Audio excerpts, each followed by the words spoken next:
वज़ीर आज़म ने माहाना 300 यूनिट बिजली इस्तेमाल करने वालों के लिए फ्यूल एडजस्टमेंट चार्जेस ख़त्म करने का ऐलान कर दिया है। शहबाज शरीफ कहते हैं कि पेट्रोलियम मसनूआत की कीमतें मजबूरन बढ़ाएं, शमसी तवानाई से 10,000 मेगावाट के बिजली के मंसूबे शुरू करेंगे। 2 रुपये 7 पैसे पेट्रोल की कीमत बढ़ी है और 2 रुपये 99 पैसे शायद डीजल की कीमत बढ़ी है। सारी रात मैं इसके ऊपर लगा रहा, मैं इजाफा मजबूरन करना पड़ा। 300 यूनिट तक जो लोग बिजली इस्तेमाल करते हैं उनको सबको FAC से एग्जम्पशन हमने दे दी। बिल्कुल 75% कंज्यूमर जो हैं वो अब इससे उनको मुकम्मल तौर पर इस्तिस्ना मिल गया। 10,000 मेगावाट शमसी तवानाई और हवा से चलने वाले मनसूबों का हम लॉन्च कर रहे हैं। जबकि चेयरमैन तहरीक इंसाफ इमरान खान ने कहा है कि ओवरसीज़ पाकिस्तानियों से मिलकर IMF का कर्जा उतार सकते हैं। शहबाज शरीफ सिर्फ तस्वीरें खिंचवाने के लिए सलाम मुतासरीन के पास जा रहे हैं। अगर सीरियस हैं तो अपने भाई और जरदारी का आधा पैसा मुल्क में वापस ले आएं। 4 माह से सब्र कर रहा हूं, मुझे इधर तक ना धकेला जाए कि फिर सबकी शक्लें सामने ले आऊं। जितना प्रेशर डाला गया उतना ही जोर से मुकाबला करूंगा। वह सरगोदा में जलसे से खिताब कर रहे थे। मैं अपने बैरून मुल्क पाकिस्तानियों को इकट्ठा करूंगा और जो हमारा बैरूनी कर्जा है जिसकी वजह से हमें IMF की गुलामी करनी पड़ती है, ऐसी स्कीम्स लेके आऊंगा।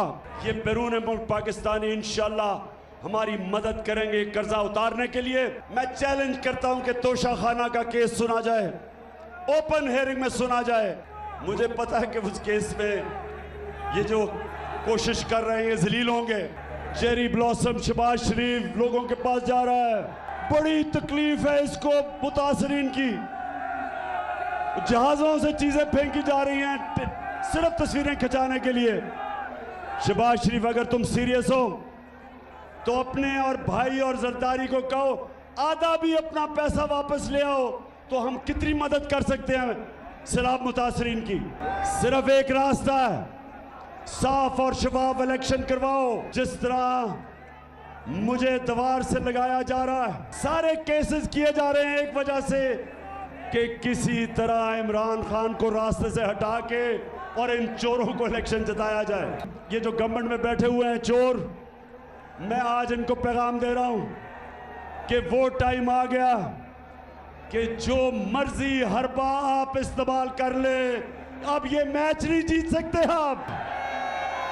और ये ही ना हो जाए कि मुझे इतना आप दीवार से लगाएं कि मैं सारी कौम के सामने उन सारी लोगों की शक्लें रख दूं जिन्होंने अपने मफादात के लिए इस मुल्क को इस मुश्किल में डाला है। मुझे उधर तक ना धकेलो।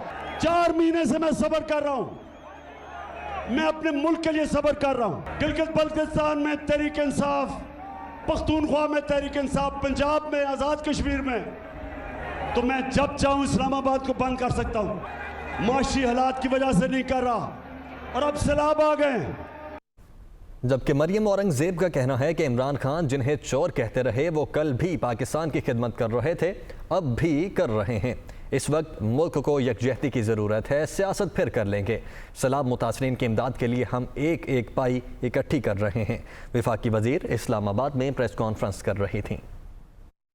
वज़ीर आज़म ने कहा कि ये सियासत का टाइम नहीं, ये तकसीम का टाइम नहीं, बल्कि ये यकजहती का वक्त है। इस वक्त कौम को हमारे सब के इत्तेहाद, यकजहती और हम सब की फ़िक्र की ज़रूरत है। अल्लाह ताला की तौफ़ीक की बात होती है कि कोई मदद कर रहा होता है और कोई इसी तरह भटक रहा होता है, तो हम उनकी हिदायत की दुआ भी करते हैं।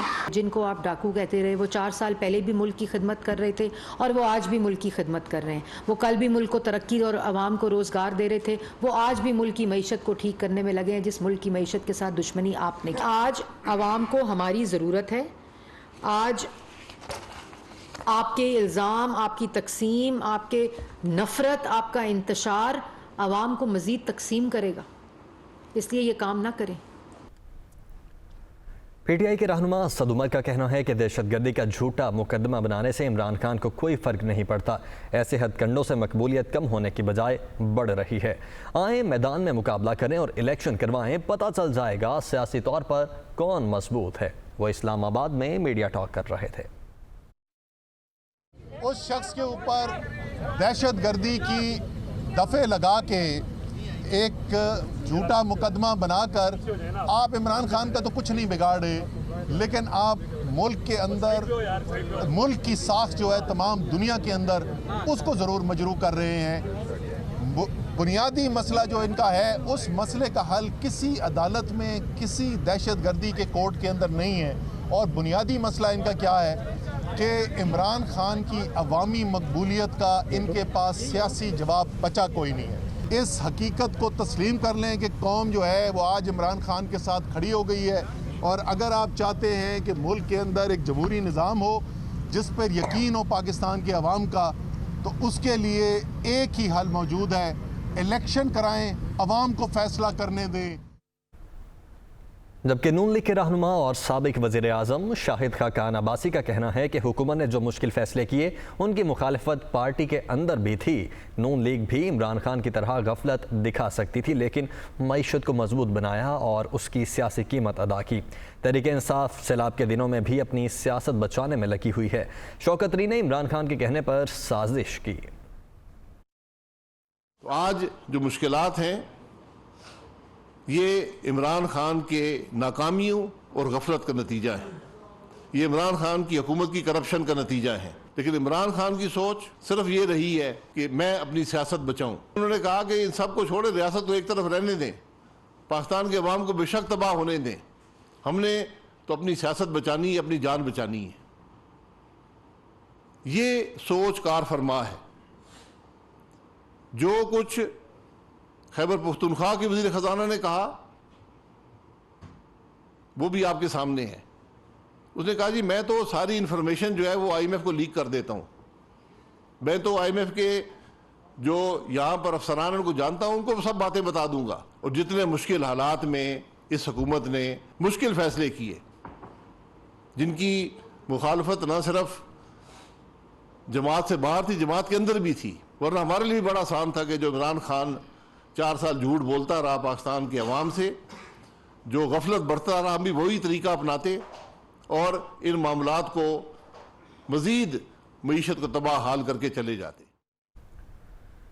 वज़ीर आला पंजाब ने गुजरात में ज़हूर इलाही स्टेडियम का दौरा किया। परवेज़ इलाही का कहना है कि इमरान खान को माइनस करने वाले खुद माइनस हो चुके हैं। वज़ीर आला पंजाब और मोनीस इलाही ने PTI के आज होने वाले जलसे के इंतजामात का जायज़ा लिया। इस मौके पर परवेज़ इलाही ने कहा कि गुजरात कल भी इमरान खान का था, आज भी इमरान खान का है और कल भी इमरान खान का ही रहेगा। लोगों का जोश व खरोश काबिल दीद है। मोनीस इलाही ने कहा कि इमरान खान के साथ हैं और साथ रहेंगे। साबिक वज़ीर आला पंजाब हमजा शहबाज आज वतन वापस आएंगे। नवाज शरीफ की हिदायत पर सैलाबज़दा इलाकों का दौरा करेंगे। मुस्लिम लीग नून के रहनुमा हमजा शहबाज लंदन से आज वापसी के लिए रवाना होंगे। सैलाबज़दा इलाकों का दौरा करेंगे और मुतासरीन का गम बांटेंगे। साबिक वज़ीर आला पंजाब हमजा शहबाज अपनी बेटी की तीमारदारी के लिए लंदन गए थे। उस दौरान वो साबिक वज़ीर आज़म नवाज शरीफ से भी मिले। पार्टी के उमूर पर तबादला ख्याल भी किया गया। ममनुआ फंडिंग केस में पेशरफ्त हुई है। FIA ने असद कैसर को फिर नोटिस जारी कर दिया है। साबिक स्पीकर कौमी असम्बली को 5 सितंबर को तलब किया गया। फेडरल इन्वेस्टिगेशन एजेंसी ने PTI रहनुमा को चौथा नोटिस जारी कर दिया है। ममनुआ फंडिंग केस में 2 अकाउंट सामने आने पर FIA ने असद कैसर के खिलाफ तहकीकात का आगाज़ किया था। FIA ने इससे पहले भी साबिक स्पीकर कौमी असम्बली को 11, 18 और 29 अगस्त को नोटिस जारी किया था, मगर वो पेश नहीं हुए। इलेक्शन कमीशन ने पंजाब हुकूमत को फौरी तौर पर बलदियाती इंतखाबात का इनेकाद यकीनी बनाने की हिदायत कर दी है। बलदियाती कानून के रूल्स और नक्शाजात को भी तलब कर लिया है। चीफ इलेक्शन कमिश्नर की सरबराही में इलेक्शन कमीशन का इजलास हुआ, जिसमें चीफ सेक्रेटरी पंजाब और दीगर हुकाम शरीक हुए। इजलास को बताया गया कि पंजाब में बरवक्त बलदियाती इंतखाबात न करवाने से आइन और सुप्रीम कोर्ट के अहकामात की खिलाफ वर्जी हो रही है। बलदियाती कानून में मुसलसल तरमीम की वजह से बरवक्त इंतखाबात मुमकिन नहीं हो सके। चीफ इलेक्शन कमिश्नर का कहना था कि सूबाई हुकूमत आइन और सुप्रीम कोर्ट के अहकामात के तहत बलदियाती इंतखाबात करवाने की पाबंद है। सलाह मुतासरा इलाकों में पाक फौज का रेस्क्यू एंड रिलीफ ऑपरेशन जारी है। मुख्तलिफ मकामात पर फंसे लोगों को निकालने और राशन की फ्राहमी के लिए हेलीकॉप्टर्स ने 157 परवाजें की। मजमूई तौर पर 50,000 से ज़ायद अफराद को महफूज मकामात पर मुंतकिल किया गया है। ISPR के मुताबिक आर्मी एविएशन के जरिए 72 टन इमदादी सामान पहुँचाया गया है। मुख्तलिफ मेडिकल कैंप्स में 51,000 से ज़ायद मरीजों का इलाज किया गया और मुफ्त अद्वियात फ्राहम की गई। FWO ने नेशनल हाईवे अथॉरिटीज़ के साथ मिलकर कराकरूम हाईवे और जगलोट स्कर्दू रोड की बरवक्त बहाली को यकीनी बनाया। खैबर पख्तूनख्वा के लिए आर्मी फ्लड कंट्रोल हेल्पलाइन 1125 और दीगर इलाकों के लिए 1135 फ़ाल है। पाक फ़ज़ाइया की नीलतर वैली, खैबर पख्तूनख्वा, सिंध, बलोचिस्तान और जनूबी पंजाब के सैलाब मुतासरा इलाकों में इमदादी कार्रवाइयाँ जारी हैं। पाक फ़ज़ाइया की टीमों ने ज़रूरतमंद ख़ानदानों में राशन, खाना और पानी तकसीम किया। मुतासरीन सैलाब को खुराक और रिहाइश भी फ्राहम की जा रही है। पाक फ़ज़ाइया के फील्ड मेडिकल कैंपों में 700 से ज़ायद मरीज़ों का तिब्बी मुआयना भी किया गया। पाक फ़ज़ाइया की एमरजेंसी रिस्पॉन्स टीम्स सैलाब मुतासरा इलाकों में सिविल इंतज़ामिया की मदद भी कर रही है। जबकि बरतानिया ने पाकिस्तान के सैलाब मुतासरीन के लिए 1 करोड़ 50 लाख पाउंड इमदाद का ऐलान कर दिया है। इमदाद का ऐलान बरतानवी वज़ीर ख़ारजा की जानिब से किया गया है। बरतानवी हुकूमत गुज़श्ता हफ्ते भी 15 लाख पाउंड इमदाद का ऐलान कर चुकी है। इसके अलावा बरतानिया की डिज़ास्टर एमरजेंसी कमेटी की वेबसाइट पर पाकिस्तान फ्लड अपील के नाम से डोनर फंड भी कायम किया गया है। बरतानवी हुकूमत के मुताबिक इमदादी रकम सैलाब मुतासरीन को शेल्टर और खुराक की फ्राहमी में खर्च होगी। 50 लाख पाउंड हुकूमत पाकिस्तान के ज़रिए जबकि 1 करोड़ पाउंड इमदादी तंजीमों के ज़रिए खर्च होंगे। वफाकी वज़ीर तवानाई खुर्रम दस्तगीर का कहना है कि सैलाब से खैबर पख्तूनख्वा में बिजली का तरसीली निज़ाम बुरी तरह से मुतासिर हुआ है, जिसकी जल्द अज जल्द बहाली का काम जारी है। ज़्यादा नुकसानात सवात और बाजोड़ में हुए हैं। कई खंबे सैलाबी रैलों में बह गए। वफाकी वज़ीर ने मज़ीद कहा कि अक्टूबर से अवाम को बिजली के बिलों में रिलीफ मिलेगा। आपको मालूम है कि इतने तेज़ रेले आए हैं खैबर पख्तूनख्वा के दरियाओं में कि उससे हमारे जो ट्रांसमिशन लाइंस थी वो उनके पिलर्स गिरे हैं बहुत सारी जगहों पे। बाज़ जगहों पे इतना तेज़ रेला आया है कि वो बुनियाद के समेत जो है वो लिटरली तिनकों की तरह बड़े बड़े पिलर्स जो हैं उनको बहा कर ले गया है। हमने देखे हैं, मुख्तलिफ वीडियोज़ भी इस पर देखी हैं।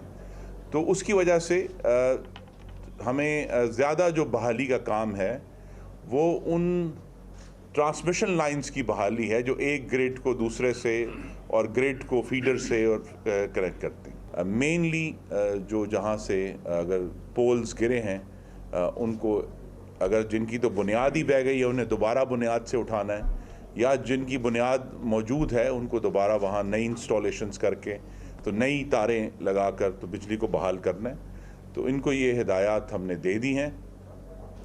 जो खैबर पख्तूनख्वा में हमें जो पेस्को टेस्को की तरफ से इशू दिया गया है, पेस्को में इस वक्त जो मेन मामला है बहाली का वो सवात में है और टेस्को में जो है वो मेन मामला जो है वो बाजौड़ में है। वज़ीर सेहत पंजाब यास्मीन राशिद का कहना है कि सैलाब से पंजाब में डीजी खान, राजनपुर और मियांवाली के 538 देहात मुतासिर हुए। 11 लाख एकड़ से ज़ायद रकबा से रियाब आया। हुकूमत रिलीफ के कामों में मसरूफ़ है और तीनों अजला में एमरजेंसी नाफिज है। वो लाहौर में प्रेस कॉन्फ्रेंस कर रही थी। जो अफेक्टेड हमारे गाँव हैं जिसके अंदर राजनपुर, डीजी खान और मियांवाली में सबसे ज़्यादा अफेक्टेड गाँव जो है वो डीजी खान के अंदर है। हुकूमत ने बाकायदा एक एमरजेंसी डिक्लेयर हुई भी है इन्हीं 3 इलाकों के अंदर। इन 3 इलाकों में एमरजेंसी 30 सितंबर तक डिक्लेयर्ड है। इस वजह से जो प्रोक्योरमेंट होती है और कमिश्नर्स को वहाँ बाकायदा पैसे दे दिए गए कि आप इमीडिएट प्रोक्योरमेंट, क्योंकि एमरजेंसी के क्लॉज के तहत आप जो जिस चीज़ की ज़रूरत पड़ती है उसकी प्रोक्योरमेंट शुरू हो जाती है। मेरा ख्याल है सबसे इम्पॉर्टेंट ये चीज़ है कि हम इंशाल्लाह अगले 1-2 दिन के अंदर अपनी NGOs जो काम करना चाह रही हैं उस इलाके के अंदर, उन सारों का एक कॉन्फ्रेंस बुला रहे हैं ताकि ये जो इलाका हमने सारा अब इस वक्त मैप आउट कर दिया है उस इलाके में उनको इलाका बांट दिया जाए, बजाय ये कि एफर्ट्स जो हैं वो डुप्लिकेट हों। आगे बढ़ते हुए आपको बताएं कि एफबीआर ने कीमतों में इस्तेहकाम के लिए प्याज और टमाटर की दरामद पर टैक्सेस और ड्यूटीज़ की मुकम्मल छूट दे दी है। 2 SRO जारी कर दिए हैं। एफबीआर का कहना है कि टैक्सेस और ड्यूटीज़ की छूट से प्याज और टमाटर की कीमतों में कमी आएगी। टमाटर और प्याज की दरामद पर 31 दिसंबर तक तमाम टैक्सेस और ड्यूटीज़ से इस्तिस्ना दिया है।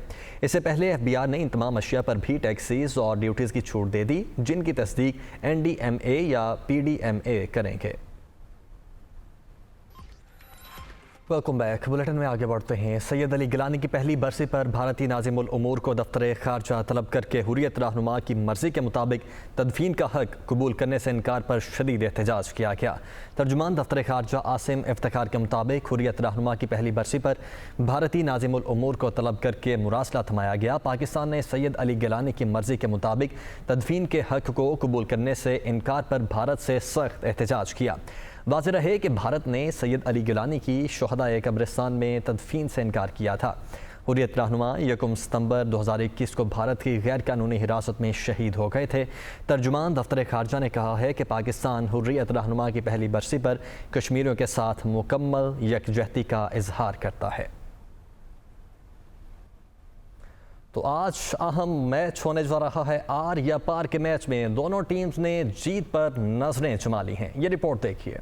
शारजा के तारीखी मैदान पर एशिया कप का तगड़ा मुकाबला। ग्रुप ए में पाकिस्तान और क्वालिफायर हांगकांग का आमना सामना होगा। दोनों टीम्स शाम 7 बजे ही मैदान में उतरेंगी। पाकिस्तान और हांगकांग एशिया कप का फातिहाना आगाज न कर सके। एक हार के बाद मद्दे मुकाबिल होंगी। खिलाड़ियों की डटकर प्रैक्टिस, बैटिंग, बॉलिंग और फील्डिंग के सेशंस खामियां दूर की।